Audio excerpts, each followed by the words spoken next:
Kalau dehidrasi ini biasanya kondisi di mana tubuh kita kehilangan lebih banyak cairan daripada yang masuk gitu. Jadi ya pengeluaran tubuh kita lebih besar daripada yang masuk.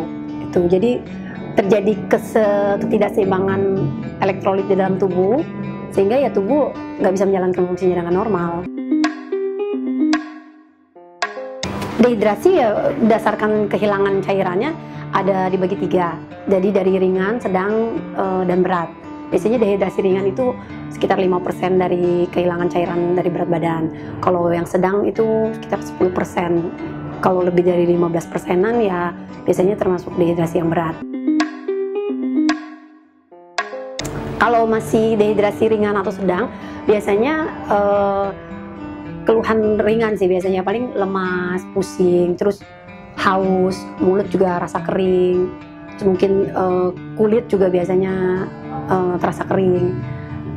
Itu aja sih. Kalau dehidrasi yang berat biasanya ya udah lebih berat, kesadaran mulai menurun, napas mungkin cepat, bahkan bisa terjadi kejang-kejang. Ya itu bisa lihat juga dari air seni. Pada seorang yang dehidrasi biasanya urinnya kelihatan lebih pekat, lebih kuning, karena kan kurang cairan yang masuk, jadi urin berwarna pekat. Terus juga frekuensi berkemih kita itu lebih jarang, lebih sedikit biasanya. Bisa yang berat bahkan bisa nggak keluar air seni, bisa lama berjam-jam nggak keluar air seni. Kalau pada kehilangan cairan yang ringan, yang dehidrasi ringan atau sedang, itu paling kita menggantikannya dengan cairan aja, minum air putih, terus dengan cairan-cairan isotonik, elektrolit begitu, seperti Oralit, atau untuk bayi biasanya ada Oralit yang untuk bayi itu. Tapi kalau untuk yang berat, kita itu udah gawat darurat, biasanya kita harus bawa ke UGD, harus masuk infusan, karena butuh rehidrasi yang lebih baik lagi.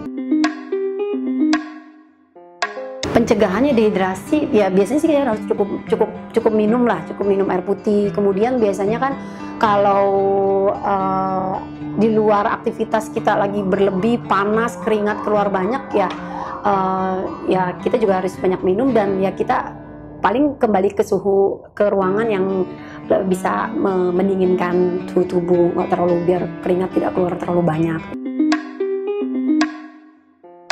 Kalau minuman sih sebenarnya nggak ada takaran tertentu ya, justru ya sesering mungkin nggak masalah kok. Kalau untuk pengobatan, kalau untuk obat-obatan biasanya sih lebih ke simptomatik, gejala. Jadi seperti misalnya kalau dehidrasinya karena kita demam tinggi, ya kita berikan obat demam juga. Dehidrasi karena muntah atau diare, kita berikan obat-obat muntah. Itu aja sih. Tapi kalau untuk yang berat pasti diperlukan perawatan, tergantung seberapa beratnya. Umumnya sih biasanya anak kecil, karena anak kecil kan ya maksudnya tubuh juga cairannya sedikit ya, terus juga biasanya kan anak kecil pola makan susah, minum juga suka malas minum gitu.